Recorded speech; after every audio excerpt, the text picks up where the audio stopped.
Right, hello again, and here we are. This and the next video are going to be a bit different. I haven't had a chance to get out, plus I thought it was about time I did a review of what I regarded my best pictures of 2022. So that's what I'm going to do. You can see here I've got the 12 laid out. We're looking in Lightroom. So what I'm going to do is, if I've got a bit of B-roll or footage of when I captured the image, I'll show that up and then I'll talk through the image on Lightroom. So we're going to do 6 today, and then we'll do the other 6 on the next video. So right, here we go. Right, we're here at Vesterhorn. What I'm trying to do now is a wide angle shot. As you can see, there's the range in front of us, and there's these sand dunes in the black sand, and I assume that the whiteness is just from the frost, etc. You can see in the shot here I have got somebody going up the dune there, but I think that fits in. We're here for sunset. You can see on the mountains over there the shadows starting to come down. So the shot you saw there on the back of the camera, that's ISO 100, 15th of a second, f11, and we're at just under 20mm. So if it's any good, we'll put it up on the video and we'll see how the light comes as the sun's going down. So I'll see you shortly.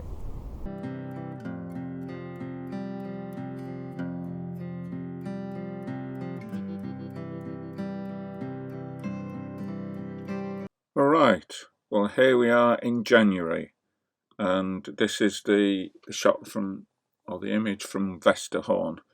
I really like this. As you can see, it's very sharp at the top, and what I like is, although one could argue that this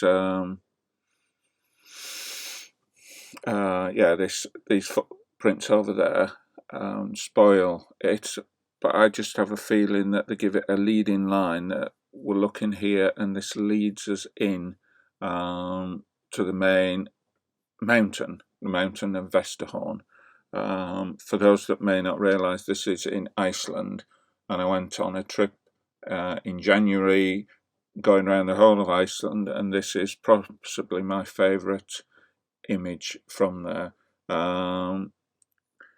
Yeah, it's a single shot. It's not focused at, but we've managed to get the grasses here are in focus and the mountains in focus.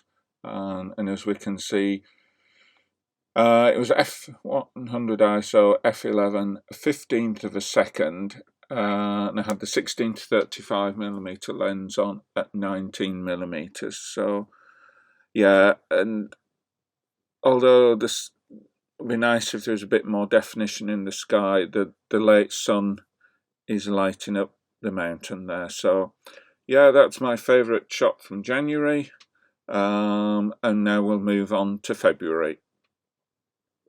Right, well here we are in February, and this is the image from February.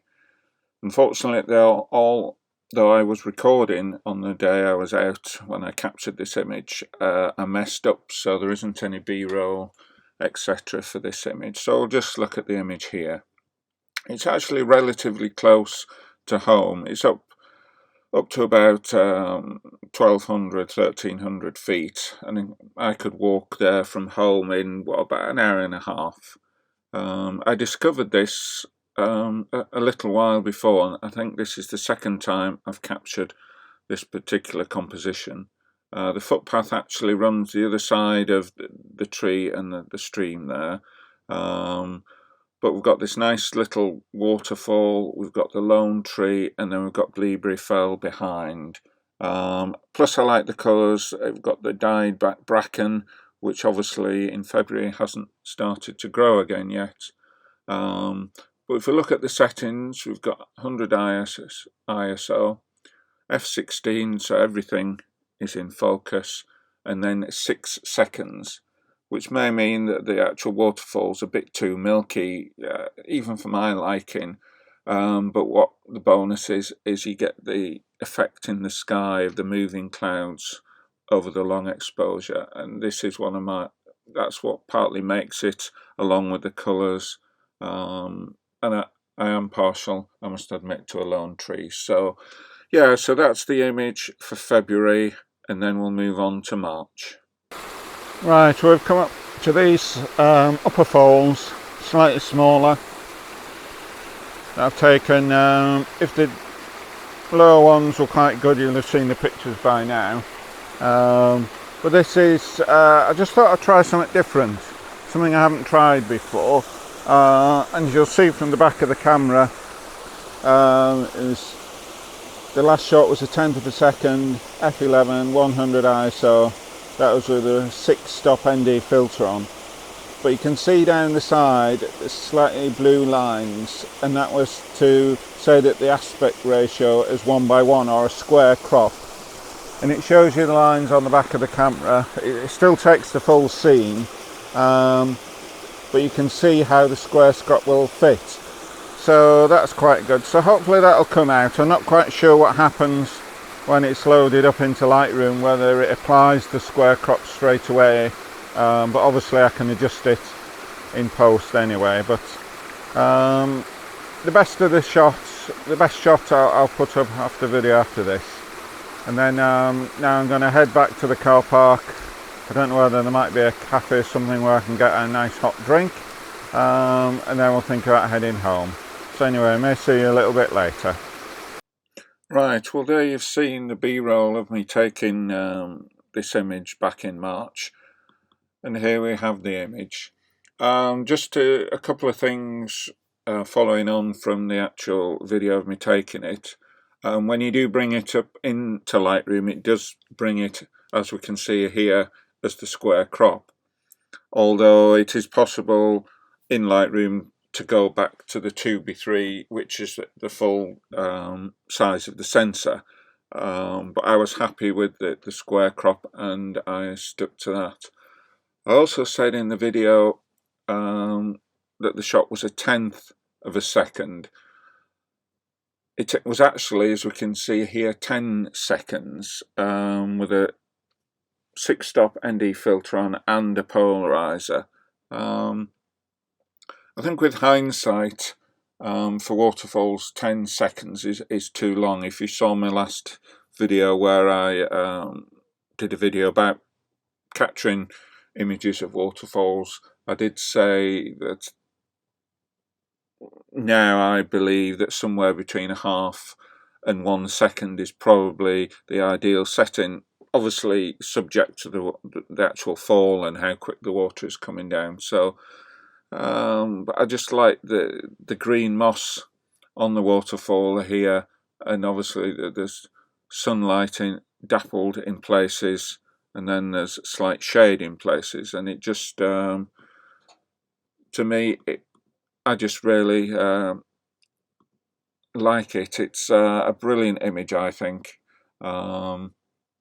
Yeah, and it was near Tarn House. It's called Tomgill Falls, which is there's a stream or gill coming down from Tarn House with or at least 3 waterfalls, if not more, on, and this is one of them. This is what I've called the Upper Falls at Tomgill Falls, and as I say, it's near Tarn House in the Lake District. So I hope you like it like I do, being my favourite image of March.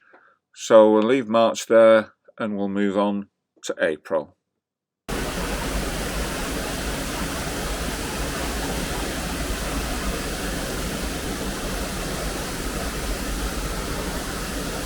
Right, as you can see, we're now at scale force, and it is a heck of a drop, and it's pretty impressive. So it's not very easy to, it's a bit not much room in here, so I'll just take the shots, varying ones, different shutter speeds, with and without the polarizer. We'll see how they come like, and the best we'll put up on the video after this. So we'll see you a bit later.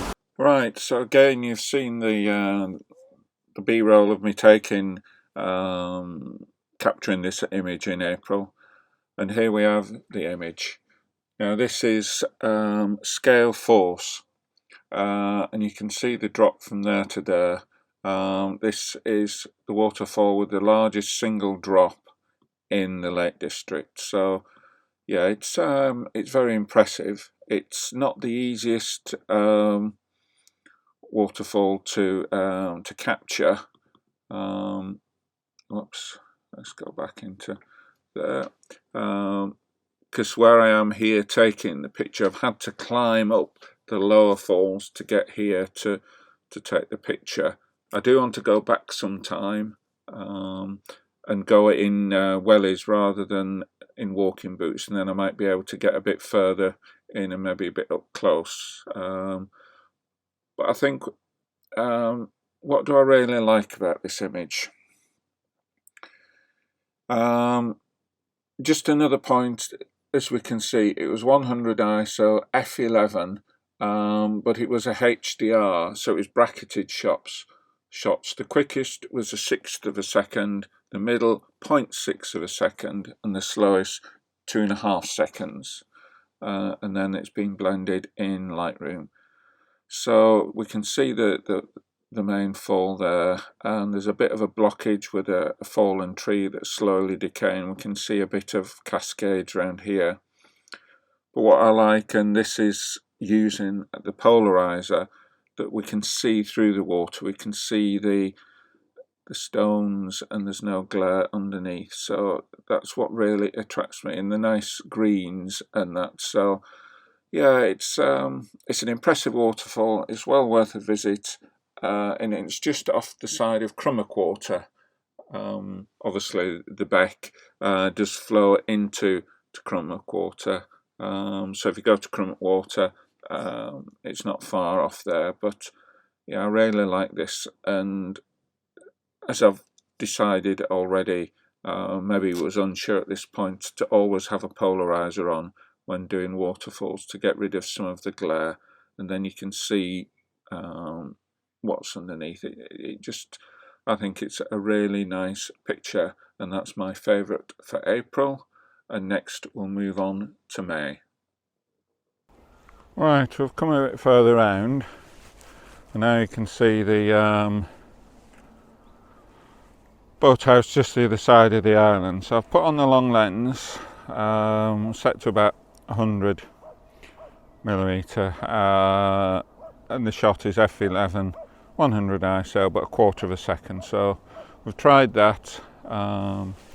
You can see there's the camera with the long lens. So if it's any good, we'll put it up on the video. It's a different perspective. Again, it's not brilliant because the light's not brilliant. So anyway, we'll see how we're going. I'm going to carry on around the lake.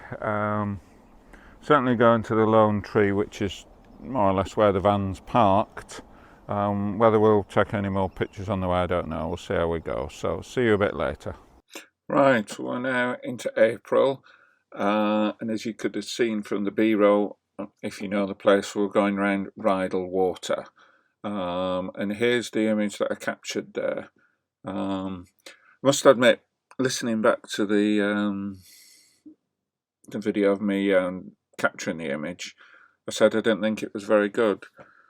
But in hindsight, I think it's very nice. It is maybe a bit on the bright side, and it is all lit up rather than shadows and that. But with the variance of the trees, like we've got the red tree here, we've got some darker trees here, some areas without trees, I think it's quite nice. And then we get in the reflection in the water below. It's not the perfect reflection, but it is a reflection. And as we can see, there's f11, 100 ISO, and 1/4 of a second. And as I said on the B-roll there, that I'd got the long lens on at about 100, and it turns out it was 106mm. I had previously taken a shot of the boathouse before this one, and in a sense to the right of this picture, and I just wasn't over keen on the perspective, and here looking more or less straight onto it is quite nice. This would make a brilliant composition in autumn. Obviously this was in May, so the trees are in full bloom. It's maybe something to mark in my diary and to go for a walk around Bridle Water in the autumn time and see if I can get an autumn picture with more colours. But yeah, I think that's a really good picture. But Bridle Water is a great place to go for a walk. You've got pictures across you've got the lone tree. It's not far to Rydal Hall, where we've got waterfalls on the back there, and just up above the water a bit is Rydal Caves, which can make great compositions. Or just if you want to go out for a walk and enjoy walking and want a nice place to walk. So yeah, so that sums up May, and now we just need to go on to June. Right, we're now in the late evening or even night time. It's probably getting on for 11 o'clock, and we've come to this waterfall. I'll put the name up on the video. It's going to be interesting to try and shoot. I'm not quite sure whether I've come to the right place here, but we'll try it out, and any decent pictures we'll put up on the video after this. So we'll see you a little bit later. Alright, as you can see from the B-roll, the image from June is another waterfall, and in June I went back to Iceland. It was very interesting to compare and contrast Iceland in the summer with Iceland in the winter, and here we have the particular image. In the B-roll, I didn't actually record, should I say, me actually taking this image. There was just that recording as we first approached the waterfall. It's Reykjafoss, Reykjafoss,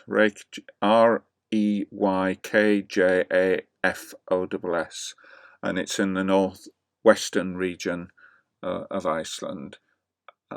It's an amazing waterfall, the way it comes down the canyon here and then goes off to your right, and there is a bit of a river comes here. It does split slightly.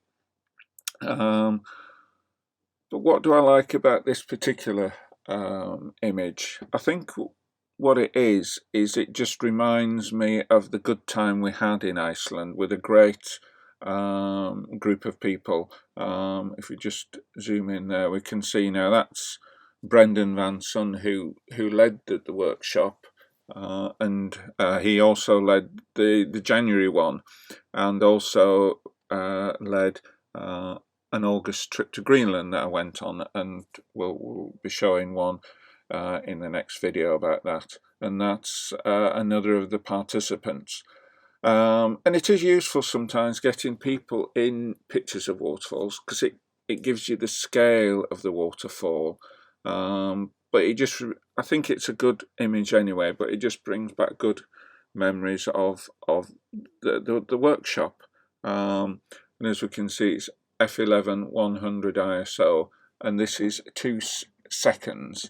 I think that's partly because the light was going down. I mean, this was taken at 10 minutes to midnight, so obviously, although it was still light because it's the midnight sun and that, it's not as bright, and 2 seconds is maybe a little bit too long. The water's a bit smooth, and it might have been better had a polarizer, but that would have made it even longer, although I could have upped the ISO to compensate. But I just took the image, captured the image at the basic settings for f11 100 ISO. Yeah, there's a nice bit of colour there, but it's just an amazing waterfall and brings back good memories. Therefore, that's why I've highlighted this one for June. Right, and that brings us to the end of this video. To do all 12 in one video would be far too long, so we're going to finish here. As I say, I mean, you can see the ones that are to come there, the small ones, but in the next video we'll go through those. We'll maybe have some video taken at the time when capturing the images and that. So, but can I just remind people, if you watched the video to this far, thank you very, very much. If you've enjoyed it, please click the thumbs up, and if you like what I'm doing in general, please, why not subscribe? It does help the channel to grow. And please comment if you've got any comments about the individual pictures here, about walking in the Lake District, landscape photography. Please please comment, and I do answer all comments. So again, thank you very much for watching, and we'll leave the video here.